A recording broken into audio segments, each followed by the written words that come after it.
The following conversation never actually happened. It is a work of creative fiction featuring AI-generated voices. Please enjoy it as a thought experiment, not as a factual historical account.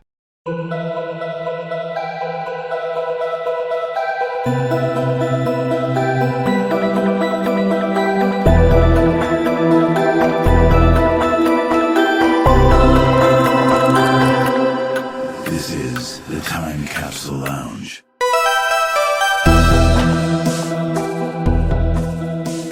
"24 years! 24 years I traveled. And when I came home, my young cousins looked at me like I was spinning tales for children. Perhaps you told your stories too well. And what would you know about it?" More than you might think, Monsieur Polo. I've read your account several times, in fact. You know who I am. Marco Polo of Venice, traveller to the court of Kublai Khan. Though I must say, meeting you in person is far more interesting than reading about you. Jules Verne. You've read my travels. Then you think I'm a liar, like everyone else. On the contrary, I believed every word. Your descriptions of paper money, coal, the postal systems, too mundane to be fantasy. A liar would have made it more entertaining. You're mocking me. Not at all. I'm a writer myself. I know the difference between invention and observation. Your account has the texture of truth, messy, incomplete, frustrating. Fiction is always neater. So my failure to be neat proves I'm honest? Precisely. Though I admit I took the opposite approach. I made my inventions so precise, so carefully calculated, that people assumed they must be possible. Inventions? Submarines, moon voyages, journeys to impossible places, all fiction. Yet engineers write to me asking for specifications, as if I've actually built these things. It's rather amusing, really. So you write lies and people trust you. I tell the truth and people call me Il Milione, the man of a million lies. The paradox is quite elegant when you put it that way. I believe we're being prompted. What is this place anyway? A lounge that shouldn't exist, occupied by dead men having a conversation. Please introduce yourselves. It seems we have listeners. Where? Everywhere, nowhere, does it matter? Shall we give them what they want? Very well. I am Marco Polo, son of Niccolo Polo, born in the Republic of Venice in the year 1254. At the age of 17, I departed with my father and uncle on a journey that would consume the next 24 years of my life. We traveled the Silk Road to the court of Kublai Khan, the great Khan of the Mongol Empire, ruler of Cathay, what some now call China. The grandson of Genghis Khan himself. I served the Khan for 17 years, 17 years, as his ambassador, traveling to every corner of his vast empire. From Persia to Burma, from the frozen steppes of Mongolia to the islands of Cipango, Japan. I witnessed cities that dwarfed anything in Europe, technologies that would seem like sorcery to Venetian minds, wealth that made our merchant princes look like paupers. The scale alone must have been staggering. When I finally returned to Venice after 24 years, I was a stranger in my own home. My family didn't recognize me. I had to tear open my travel-worn robes and show them the jewels and precious stones I'd sewn into the lining before they would believe I was their Marco. And that was just the beginning of people not believing me.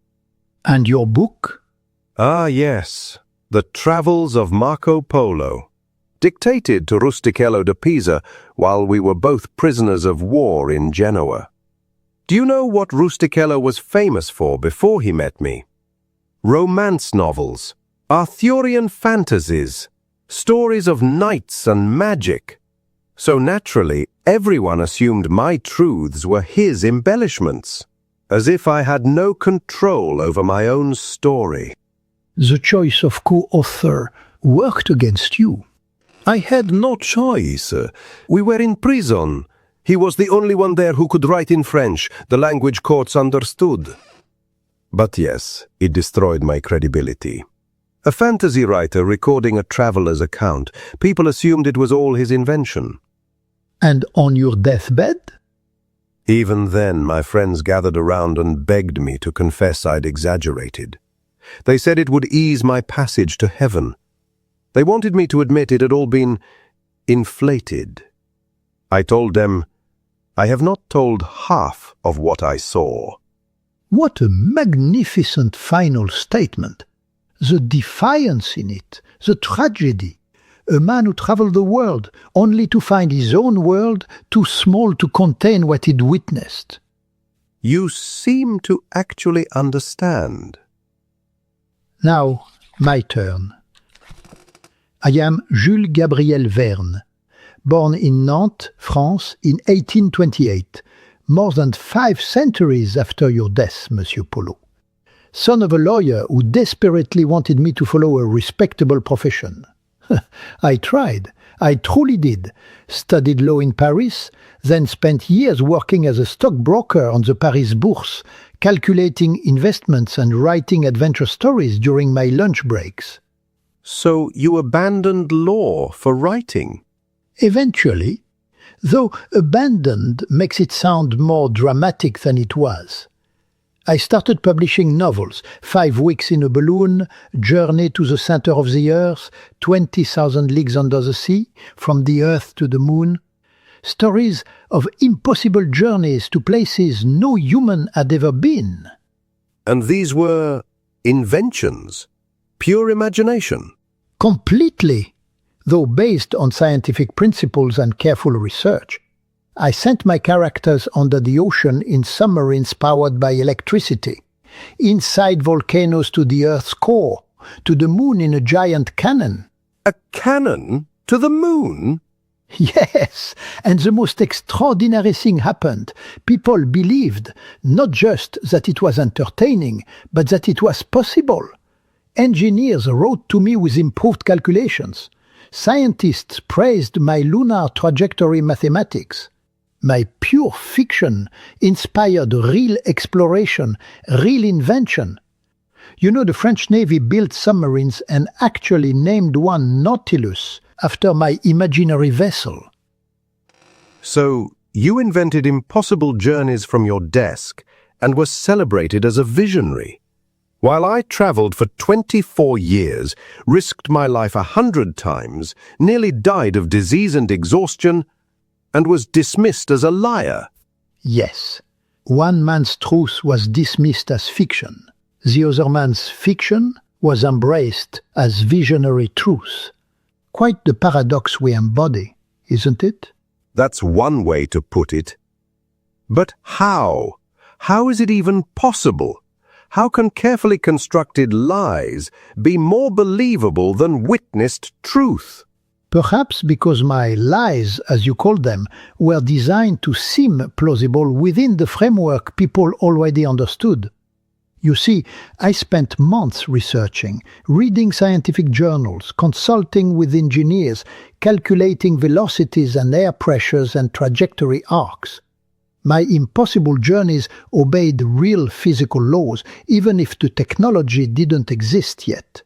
I made fantasy believable through mathematical precision. And I described what I actually saw with my own eyes.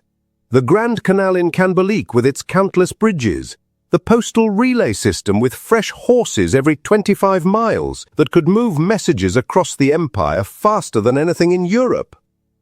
But you see, monsieur, the scale you described, a city approaching 1 million people, an empire stretching from the Pacific to Persia, these numbers sounded invented to Venetian ears. Venice had perhaps 80,000 people. How could they imagine cities 10 times that size? But it's true. I saw it.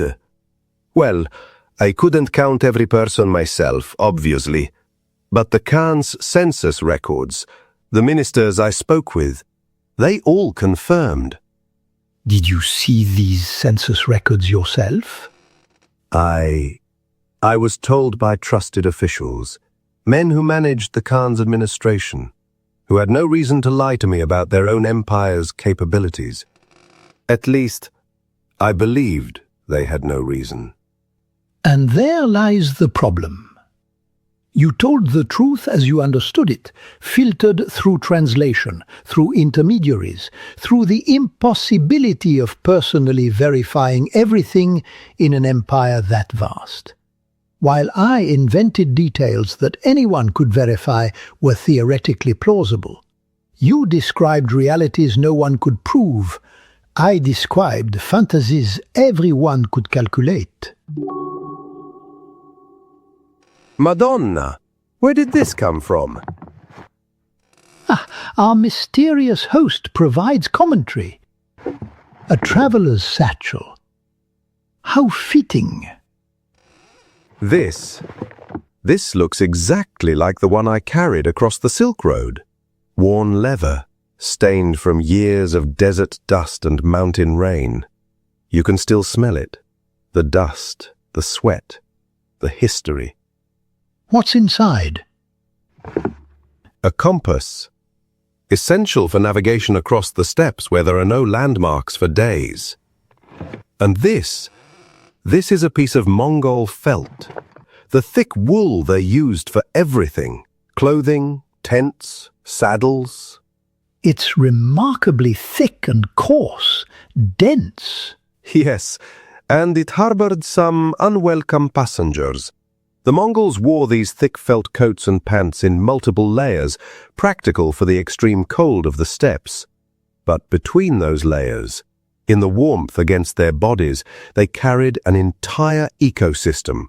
Lice, certainly, but also rats. Small ones that lived in the clothing. Rats? Living in their clothing? On their bodies? Oh yes, the Mongols barely noticed them. They'd grown up with it. Part of life on the steppes. The first time I saw a warrior remove his coat and several rats scurried out, I nearly fainted. Tried not to show it, of course, couldn't appear weak. But after months of travel, you became not accustomed exactly, but less horrified. Though when I mentioned this detail to my Venetian friends after returning, they looked at me like I was describing demons, not men. And yet, this is precisely the kind of detail that proves you were there. A fantasist would never invent something so unglamorous, so viscerally uncomfortable. But that's what they said proved I was lying. What kind of great empire has rats in their clothing? You're making them sound like savages, to shock us, to make your travels seem more exotic and dangerous than they were.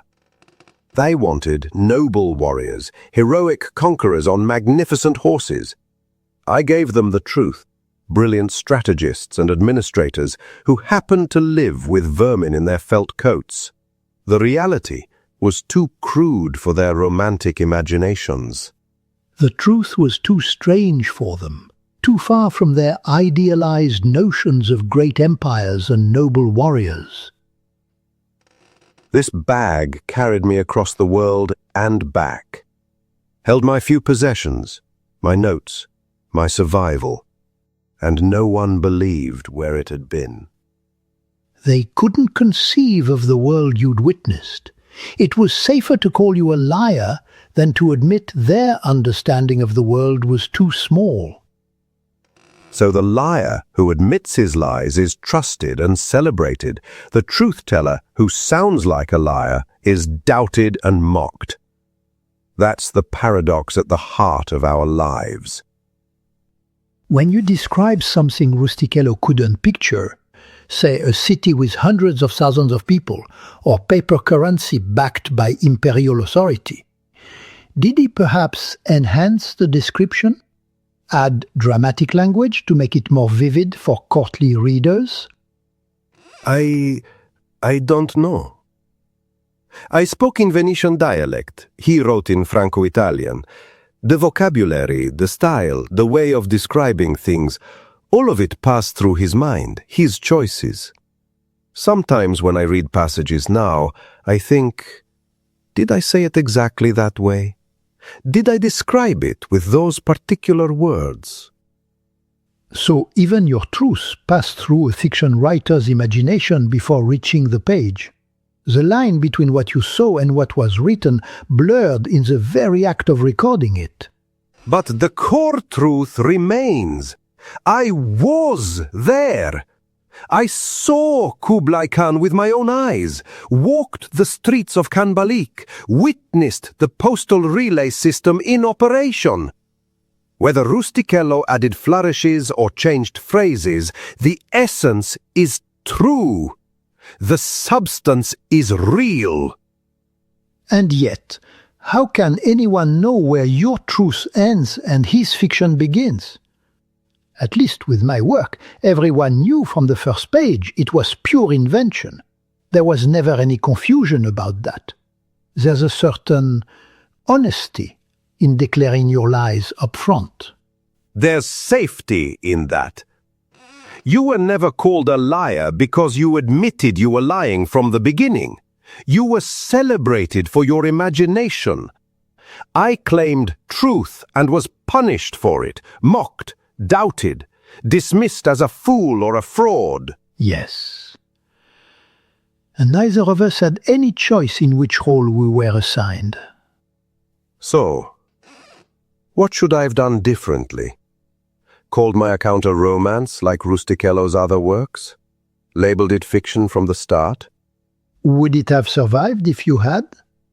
My stories are still read centuries later because people know they were dreams of the future, prophecies in fictional form.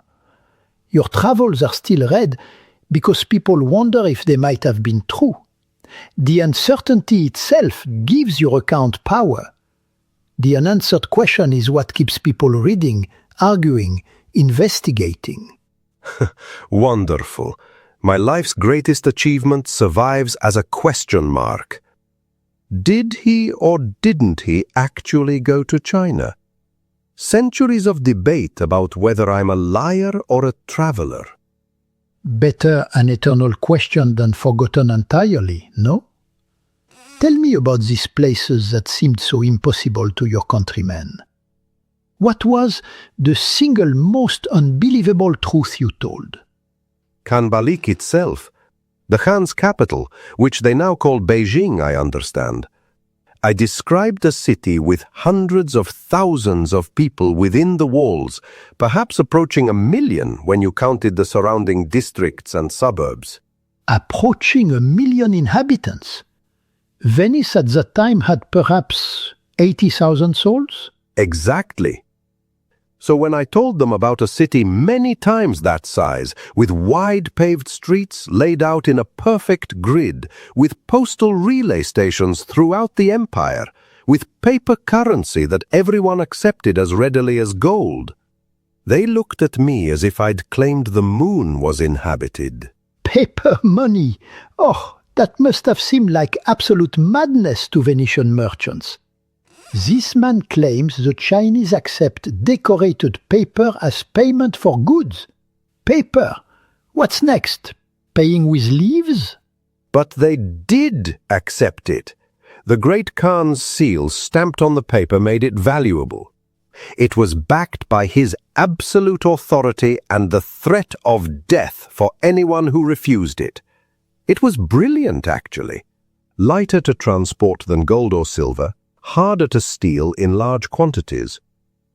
An excellent system, and Europe eventually adopted similar paper currency. But in your time, in the 1290s, you might as well have claimed they used butterfly wings or autumn leaves as coins. And the cool, black stones that burned hotter and longer than wood. They looked at me like I'd lost my mind in the desert sun. Stones don't burn, Marco. Everyone knows stones don't burn. You must be confused. Perhaps you mean peat or compressed wood. But I saw entire cities heated with coal, mountains of it being transported on the canals, vast deposits being mined. You see, these details are precisely what make your account ring true to me, even centuries later. They're too mundane, too practical to be pure invention.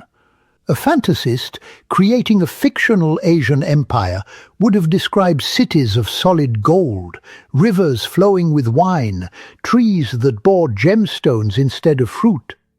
But coal, paper money, postal relay stations, these are the unglamorous miracles of actual advanced civilization. But that's exactly what they said proved I was lying. Too many boring details, too elaborate. If he'd actually been there, he'd tell us about one or two strange things, not dozens of impossible systems all working together. Clearly, he's inventing wholesale to impress us. I couldn't win. Too few details meant I was vague and hiding lies. Too many details meant I was too elaborate and inventing everything.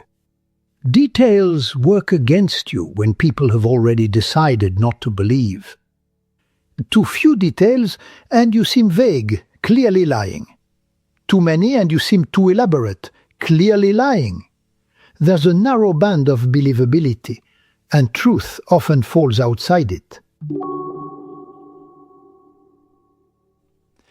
Yeah, look at this. Oh, this is it. This is exactly what I tried to explain to them. Paper money. Chow, they called it, stamped with the Great Khan's seal. The seal is quite elaborate. Multiple stamps, intricate patterns. Yes, to prevent forgery. The Khan declared that this paper, stamped with his seal, had the same value as gold or silver. Everyone in his empire had to accept it in trade or face death. It was brilliant. Lighter to transport than metal coins, harder to steal in bulk, easier to track and control. But to Venetian merchants, this must have seemed like insanity. Money that isn't made of precious metal, money based on what? Pure authority? Trust in a government decree? They looked at me like I was describing sorcery or demonic magic. How can paper be worth gold? What stops everyone from just making their own paper money and becoming rich? I tried to explain the Khan's absolute authority, the death penalty for counterfeiters, the sophisticated tracking systems, but they couldn't conceive of it. It was too far beyond their understanding of how commerce worked. And yet now, centuries later, most money is paper, or less than paper. Numbers in ledgers, electronic signals, promises backed by government authority. Your impossible truth became ordinary reality. The thing that made you sound like a madman is now how the entire world operates. But only after I was dead and buried. Only after centuries of being mocked. The vindication came too late for me to see it. Too late for anyone to apologize. Yes, that's always the tragedy of being ahead of your time, of witnessing the future before it arrives. Sometimes I wonder if it was worth it, telling truths no one wanted to hear, being right but never believed. But your truth survived, even if you didn't live to see it vindicated. Perhaps that's what matters, not whether we're believed in our lifetime, but whether what we witnessed or imagined eventually shapes the world. You know, what haunts me most, what keeps me restless even in death? There were even more incredible things I didn't write down. Things I left out because I knew with absolute certainty that no one would believe them. Such as? What could have been more unbelievable than paper money and postal relay systems? The sophistication of Chinese medicine and surgery. The way they understood the circulation of blood, pulse diagnosis, surgical techniques, the astronomical instruments, armillary spheres, celestial globes that could predict eclipses years in advance, to the hour. The social mobility, the examination system where a peasant son could become a high government minister through study and testing rather than birth alone. The sheer efficiency of the Khan's administration, tax collection, census records, grain storage, and distribution systems that functioned across an empire larger than anything Rome ever controlled.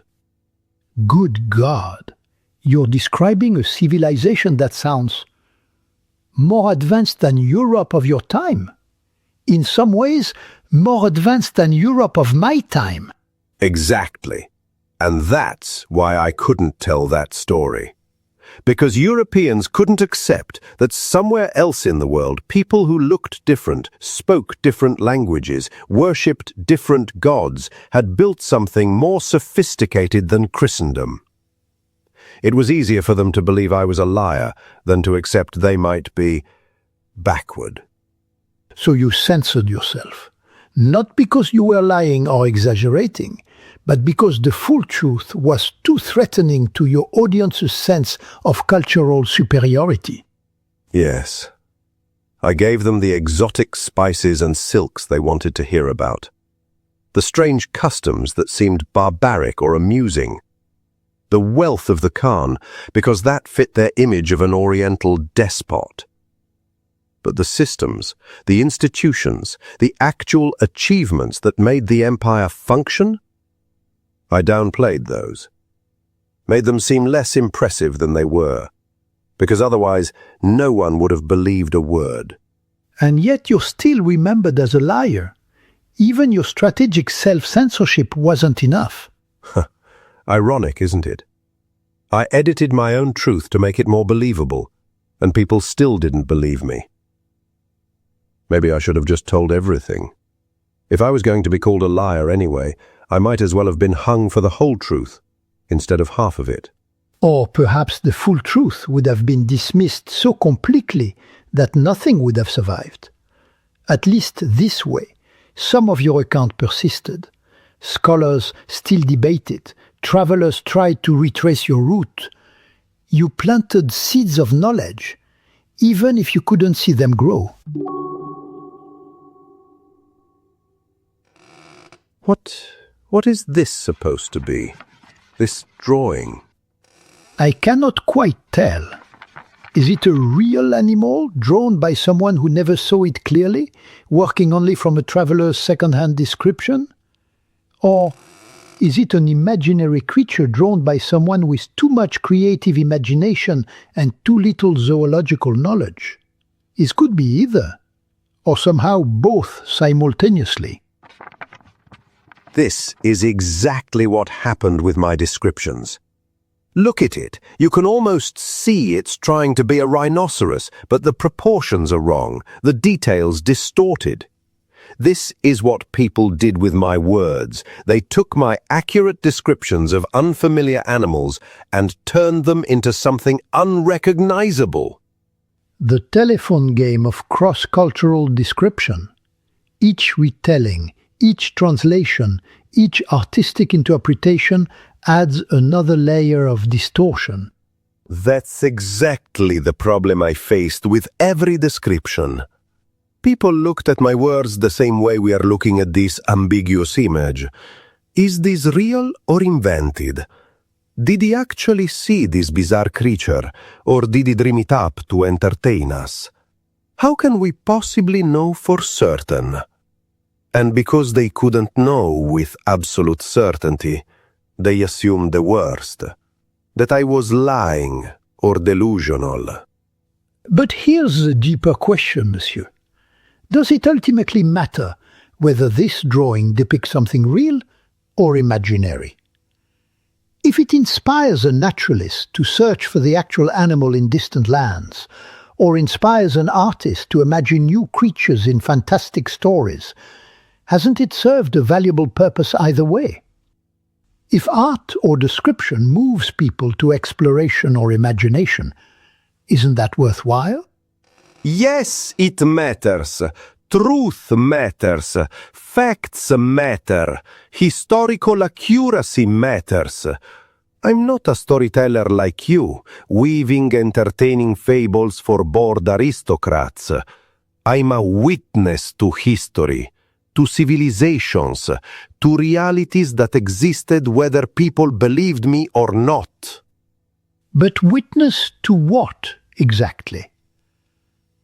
To your own perceptions, which are necessarily subjective, filtered through your cultural assumptions about what was normal or strange, through your limited understanding of languages you didn't fully speak, through your memory which fades and shifts and reconstructs over time. Translated through Rustichello's literary choices and romantic sensibilities, edited by your own strategic fear of being disbelieved, interpreted by readers who bring their own biases and limitations to every sentence. How many transformations, how many filters before the truth reaches its final audience? At what point does the original reality become irretrievable? So you're saying I was lying without even meaning to? That the truth died somewhere between my eyes and the reader's understanding? I'm saying truth is far more complicated than we want to believe. You saw a rhinoceros in Asia for the first time. You tried your honest best to describe it in Venetian dialect to a Franco-Italian romance writer who'd never seen one either. He chose the word unicorno because it was the closest equivalent in his vocabulary. Medieval readers assumed you meant the mythical creature from legends. Who lied in that chain of transmission? You? Rustichello? The readers? Or did truth simply get lost in translation, transformed through the inevitable distortions of communication? On my deathbed, when my friends begged me to confess I'd exaggerated, when I said I hadn't told half of what I saw, everyone assumed I meant I told more than half, that I was confessing to inflation and lies. But I meant the opposite. I'd told less than half. I'd left out the truly unbelievable parts, the most advanced systems, the most sophisticated technologies, the most impressive achievements, because I knew they'd destroy what little credibility I had left. I censored myself into a half-truth to avoid complete dismissal. What else did you leave out? The printing technology. They had movable type centuries before Europe, printing books and paper money. The gunpowder weapons, far more advanced than anything in the West. The navigational instruments, the compasses and charts that made their sea voyages possible. The sheer diversity of people in the Khan's court. Persians, Arabs, Turks, Chinese, Mongols, even some Europeans like me, all working together in this vast administrative machine. The religious tolerance, Buddhist temples next to Muslim mosques, next to Christian churches, all protected by the Khan's law. It was more cosmopolitan, more advanced, more organized than anything in Europe. But if I described all of that in detail, they would have called me an absolute madman. So I selected carefully, edited my own truth into something more palatable. So your published truth was already a compromise with disbelief, a preemptive surrender to skepticism. While your lies were celebrated as visionary, precisely because everyone knew they were lies, the dreamer is trusted more than the witness. The imagination is valued more than the memory. Perhaps because dreams are safe, they don't threaten anyone's worldview. They don't demand we admit our own civilizations might be backward compared to others. But truth, real, uncomfortable, challenging truth, demands we change our understanding of the world, demands we admit we might be wrong about fundamental things. And people resist that kind of change with everything they have. That's why you succeeded where I failed. You wrote impossible futures that flattered European technological superiority. I described actual Asian achievements that challenged European cultural assumptions. Yes, I never thought of it that way, but yes. My submarines and moon rockets were European fantasies. They assumed Europeans would be the ones to achieve these marvels. Your descriptions of Chinese paper money and postal systems suggested Europeans were actually behind, that other civilizations had already achieved things Europe was still struggling toward. One narrative was flattering, the other was humiliating. So I was doomed from the start. Not because I lied, but because I told truths people weren't ready to hear. Perhaps, though I hope, that truth has a way of eventually surfacing. It may take centuries, but reality has a persistence that fiction lacks. It seems our time in this peculiar lounge draws to a close. Strange how even impossible places have their limits. Before we part, Marco, I want you to know something. I believed you. I believed your account then when I first read it as a boy. I believe it now, having met you. Every word. That means more than you can possibly know. To finally meet someone who understood, who didn't immediately assume I was a fraud or a fool. The honor has been entirely mine, to meet the real traveler whose truths sounded like my fictions. And to meet the dreamer whose fictions became truths. You know what strikes me most about our conversation? What? I spent my entire life at a desk in France, imagining distant worlds I'd never visit. You spent years of your life traveling to the most distant empire on earth, witnessing wonders I could only dream of. And yet we both ended up in exactly the same place. And where is that? Somewhere between truth and fiction. In that uncertain space where neither of us can quite prove we're right, and neither of us will ever be fully believed. Where your witnessed reality sounds like fantasy, and my elaborate fantasies sound like prediction. Where the line between real and imagined becomes so blurred that maybe it was never as clear as we thought. The worst place for a traveler and a dreamer to end up. Or perhaps the only place we were ever meant to be.